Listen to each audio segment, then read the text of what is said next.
Growing the Middle East digital economy relies as much on cutting-edge infrastructure as demand from consumers for e-commerce. You're listening to the Business Extra podcast coming from the National in Abu Dhabi. I'm Mustafa Al-Rawi, Assistant Editor-in-Chief. With me is my co-host, Kelsey Warner. Hey, Mustafa. Hi. Before we start, if you want to subscribe to this show, please do so on Apple Podcasts, Spotify, or wherever you get your audio content. So, Kelsey, how are you? I'm well. Today we're talking Stripe, so I'm excited. Good. Well, as I said at the top, it's infrastructure for the digital economy, and you can't grow e-commerce and other aspects of that digital economy without having the infrastructure in place. Right. When you go to pay for something online, how are you paying for it? And in this region, I do think it's been a pain point for a lot of small business owners, would-be entrepreneurs, people even in the fintech space who would like these options to be easier. Stripe is the big dog on campus for sure, and their debut in the region and choosing Dubai to domicile and headquarter, it was an exciting announcement last month, to be fair. And so for the uninitiated who might not be aware of Stripe, because they are, as we're saying, sort of back end. If you're buying from Amazon, you don't know who's processing your payments. But for Stripe to come in is a big deal for those who want to sell something online, right? Whatever it might be. Right. And in this growing digital economy, as you're referencing, where more and more is being purchased online and more, both real goods and services, but also digital services. So Apple's App Store, Amazon.com, Booking.com if you're booking a trip. So these bigger companies have long used Stripe for the last decade, and now it's becoming available here. And so talking to the head of the regional Stripe offices about, we're in this big tech space, and I liked that you pushed him on this. Can we be too ubiquitous these days? What are the dangers of that? I think it's an interesting moment as they're in a global expansion mode to be asking those questions, to be thinking about the digital realm and all that it entails. So speaking to Matt Henderson, the regional head of the Europe, Middle East, and Africa markets during this time, I think opportune and just compelling. Let's listen to that discussion now. Matt Henderson, welcome. Thanks for joining us. Thank you. I'm excited to be here. We're excited to have you here. So last month, Stripe announced that it would be expanding its operations into the Middle East with a debut headquarters in the GCC in Dubai, around the same time that in the latest funding round valued at $95 billion, making it the most valuable private company out of Silicon Valley these days. So a flurry of headlines. So we're excited to speak to you now. And so I want to ask you, Stripe is in seemingly expansion mode globally, and the new office in Dubai does mark its Middle East debut. Can you talk a little bit about just why now for Stripe in the Middle East? One of the things that's really appealed to us is there's just so much momentum in the UAE and the surrounding area, and you see it in multiple ways. The startup sector locally is really taking off. The market for digital payments is now, more than doubled in the past couple of years. So almost $20 billion. And then, there's such a global outlook from the region as well that it means that there's many global businesses that want to launch in the region, and there's also many companies from the region that want to expand globally. So all of those things together mean that we're really bullish about the opportunity today, but also just so excited about how it's going to grow and the trajectory of the digital economy over the coming years. So PayPal was founded in 1998. Stripe came along, 11 years later. It was founded by the Collison brothers in 2009. And then, this is a bit of a disjointed question, but then Amazon acquired Souk here in the Middle East for $580 million back in 2017. That's sort of a quick timeline. So it's a bit of a complicated question, but why is Stripe different from PayPal? And where have you guys been all this time? So I feel like e-commerce, SMEs, startup culture here has been heating up for years. 2021, it almost seems like, are you guys late? Where have you been? And how are you better and different from PayPal? Well, firstly, but before I describe a bit about Stripe's timing and how we're expanding globally, I'll just sort of lay out some differences among Stripe and other companies. So Stripe uses a lot of existing financial system and payments infrastructure and stitches it together into a product that becomes easier to use as well as very highly performant, but across many payment methods and many payment capabilities. And so that means that Stripe's users will implement it in order to accept card payments and also in order to accept other payment methods, including wallets like PayPal and Klarna and so on. So our users are typically merchants, internet-focused businesses that want to accept money for their business, no matter what the payment method. In contrast, wallets like PayPal and Klarna and others, they are more focused on the consumer as their customer, and they're providing kind of one payment method. And so, what often happens with the broader fintech ecosystem is you get a lot of these different players that are focused on different parts of the ecosystem and not really directly in competition with one another. And then I was just going to add about our country expansion. So Stripe's operating now for merchants in 44 countries around the world. We have a further 3 countries through our subsidiary Paystack in Africa. And one of the things that has taken us time in country expansion is that the world of payments has sort of evolved from a very domestic beginning. And so initially you had offline economies only. The payments infrastructure and the regulation for it was often set up initially by groups of banks within a domestic economy, often very under the guidance of the local regulator. And that has led to differences in how it operates. And so for Stripe, when we go into a country, there's quite a lot of work involved in preparing to work with that domestic infrastructure and adapting our technology to work with it.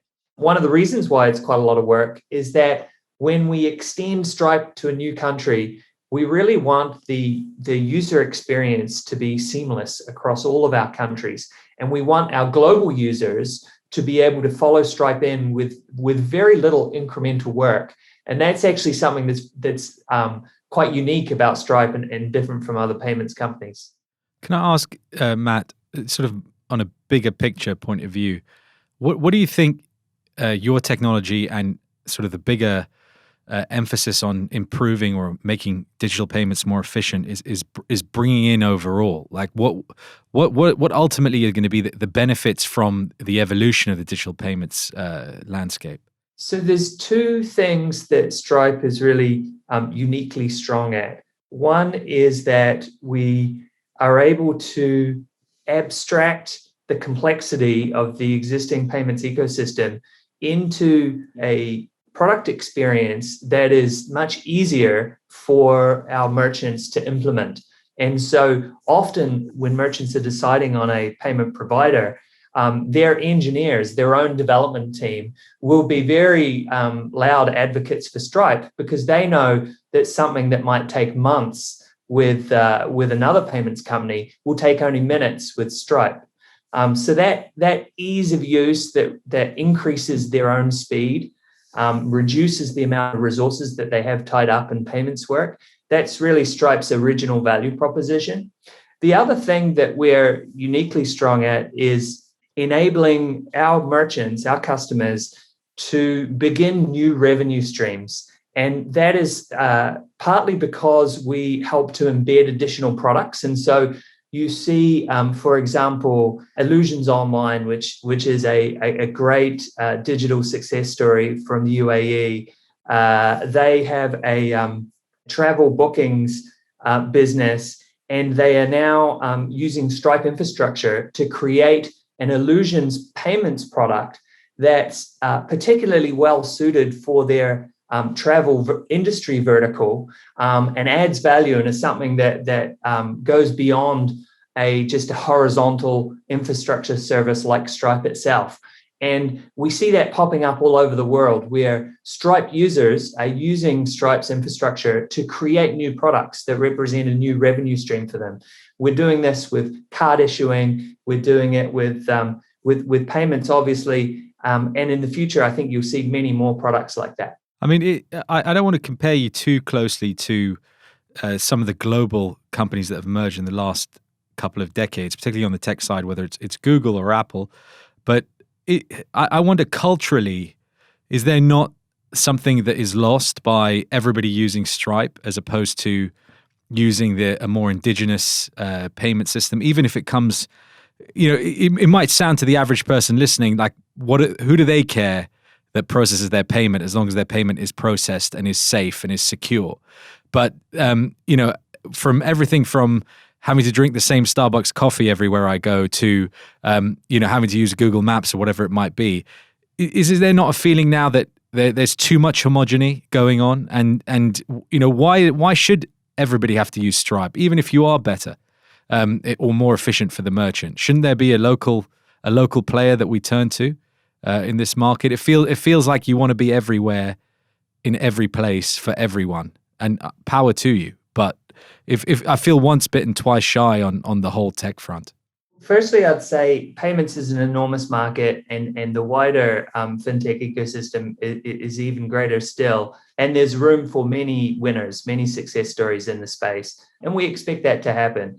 I would say that there's quite a big difference between an infrastructure provider and being a more vertically integrated company that controls everything all the way up to the end customer experience. And what you see companies building with Stripe is that what they're building reflects the diversity of their cultures and their different business models and their own creativity. And so, I think that when infrastructure providers flourish, it typically unlocks entrepreneurship and this great variety that you associate with a creative economy. It's one of the reasons why Stripe has been particularly its success has been synonymous with this rapid rise of digital startups, is that actually our infrastructure removes barriers to entry. And so what might have in the past taken many months and the kind of internal workforce equivalent of a fixed cost of $1 million, it now becomes something that's entirely on demand and much more accessible. And so smaller startups can have the same power in their capabilities that much larger companies do. The other thing to add is that with payments being domestic, historically, what was happening is that a lot of companies were missing out on a global market. And so that was sort of stifling the opportunity in front of them. And so if I think today about some early Stripe users in the UAE, like Chatfood, for example, builds a great product to help restaurants and businesses in the food sector to market themselves online. And they have gone global, so they're addressing customers all over the world. And having a payments provider that can help them to address a global market with much less incremental work has really helped these like globally oriented startups to have great success. And so that global infrastructure is something that is advantageous for countries like the UAE to be able to really realize the potential of the great talent that you have there. Talent like Chatfood, but also there'll be numerous tech startups from this combination of talent and investment that's happening there in the sector. Stripe, timing-wise, came onto the scene with the rise of the app economy and e-commerce becoming the payment gateway for Amazon and Shopify around the time that e-commerce was taking off, as well as the rise of the gig economy with Lyft and Deliveroo. Now, you're getting into things like online ticketing with Twitter's ticketed spaces this week that just made news, and, online transactions for Facebook, Google, Microsoft. How much of Stripe's, when you think about what you sell, what is sold via Stripe, how much of this will be happening more in the virtual world? How much of that are you eyeing growth in versus e-commerce, which is still fairly nascent in this region? Can you talk a little bit about actually just what gets sold online these days? We do have a large number of Stripe users that have digital goods of one sort or another. They're actually typically not a virtual world in a kind of entertainment or gaming type place, but but more like software companies that are selling software as a service products to businesses around the world. You can think of an example. There's an Irish company called Glowflox that sells software that is used by gyms and yoga studios and businesses like that. And so they use Stripe, and now that Stripe is launched in the UAE, Glowfox have also launched their product in the UAE because it makes it much easier for them to do so. Now, that's a digital product, but it enables business to happen in the real economy. And so Glowfox themselves, their software is great, and it helps these, like a local yoga studio in Dubai, to be able to operate their customer management and their transactions and their booking more effectively. And so, Stripe's mission is to increase the GDP of the internet. And really, if you unpack that, it's about enabling business to take place that wouldn't otherwise have taken place. That is where you can really drive the GDP of the internet. And because of so many software companies being part of these internet transactions, if you sort of look behind the software transaction, there's often a service to a company in the physical world, in the traditional economy, that it's helping to make more efficient as well. And so, I think you'll see, as digital transactions increase over time, you'll also see that representing not only an upsurge in more digital products and virtual world products, but also something that's helping the traditional economy to operate that much more effectively as well. Can you talk a little bit about digital transactions? What about digital currency or cryptocurrency? Does Stripe have a strategy for that? I'm not the best place to comment on it. It's not part of my remit at Stripe. But Stripe historically has been an investor in some projects in the cryptocurrency space. Going back a few years, there was a time when Stripe supported Bitcoin. So there's a common thread at Stripe that as new products in the payments and fintech space emerge, new sort of parts of the ecosystem, if it's something that will help businesses to succeed online, and sort of true to the mission of increasing the GDP of the internet, then we'll try to find a way to use it in order to help our merchants benefit from it. And so, should cryptocurrencies cross the bridge from being more of a store of value to being something that's more practical for payments, then that's something that could happen. So you're kind of currency or asset agnostic. Whatever your clients need to transact in the future, you'd evolve to enable that, essentially. We tend to be payments feature agnostic. Yes. So more broadly, if we're talking sort of topical digital themes at the moment, they're cybersecurity, cybercrime, hacking, ransomware. I mean, all of this has become far more familiar to people than it was maybe a few years ago. And I wonder, when you're talking to clients in the region, when you're talking about digital payment systems, how important is sort of cybersecurity to that conversation at the moment? How are you finding that? Well, it's security and reliability are just tremendously important, and so often actually the limelight is placed on some new products or new country launches and so on.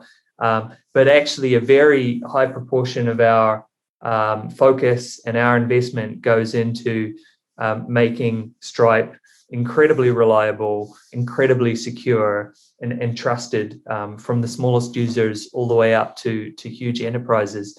It takes a lot of our work. There's different parts to security specifically that sort of comes together to help protect a business online. And so security from the payments company is extremely important, but also security considerations of their own infrastructure and how they're hosting it, their own website and how they're hosting it, and the way that they're communicating with their customers and others. Yeah, because I mean, it's the humans that's the problem, really, rather than the tech. So if as you gain more customers, then you become the risk of there being weaknesses or vulnerabilities because more and more people are on the Stripe network. It becomes much harder to police.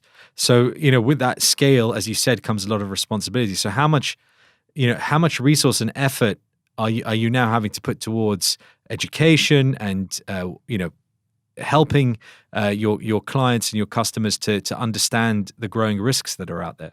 So firstly, I'd say that although the digital economy, the greater size of it, means that there's more attractive opportunities for potential bad actors, for Stripe's security precautions, our scale is an advantage.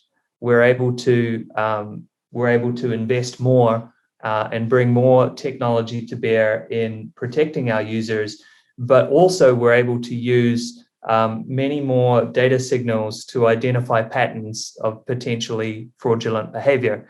And so we have products like Stripe Radar that detect potentially risky transactions. And products like this have saved our users many, many millions of dollars of potentially fraudulent transactions. So I want to switch gears a little bit. Over 10,000 companies, Stripe said, had registered interest in registering with Stripe following the UAE launch. And you said that you'd be queuing up, invitations. How are you managing that? And do you have a target through the end of year for how many companies will be registered with Stripe in the region? Yeah, so actually, we've really been wowed by the response in the region. We've now had more than 13,000 businesses express interest in utilizing Stripe. So when you think of the size of the economy there, it's really a great response. The number one priority for us is building a great product and continuing to help make sure that our early users are successful. And so, a lot of our goals are more around the success of our users than the particular number of users we have. But, we've found with this momentum, it's already exceeded our expectations at 13,000 users. And I'm hopeful that that momentum continues. And given how much the market is developing, given sort of all of those ingredients are there for not only fast growth of the digital economy, but a long runway of growth, I think that the UAE will just become a very important market for us. Can you give me just a bit of a sense of the makeup of those 13,000 companies? Where are you seeing demand? We have seen demand mostly from what I'd describe as internet-first businesses. So they are either a tech startup based locally in Dubai or elsewhere in the UAE, or they are tech startups in the surrounding GCC that may have an entity and a presence in the UAE as well. And then we also have quite a bit of interest now from global companies that are keen to use a Stripe service for their business in the UAE. Either they're looking to move there for the first time, or they're looking to switch over from a previous provider. So quite a variety of sorts of situation, and also huge variety in the scale of the business as well. And so, we work with from one-person startups all the way up to sort of multi-billion-dollar enterprise companies. And we're already seeing that breadth of scale in the spectrum of the users that we've either started to work with in the UAE or who have expressed interest in joining. In terms of the way that the process of users launching, we're at a point now where more and more invitations are going out and the number is rapidly rising. So I expect that we'll have a very large number of them online, over the coming weeks. Matt Henderson, please come back and talk to us again later this year. And thank you for talking to us today. Thank you. My pleasure. I'm so excited about the market there. That was Stripe's Matt Henderson speaking to Kelsey and I. Kelsey, thanks so much for being with us. Thank you. Thank you all for listening. All that remains is to thank our production team, Arthur Edison and Aisha Khan. Please do join us again next time.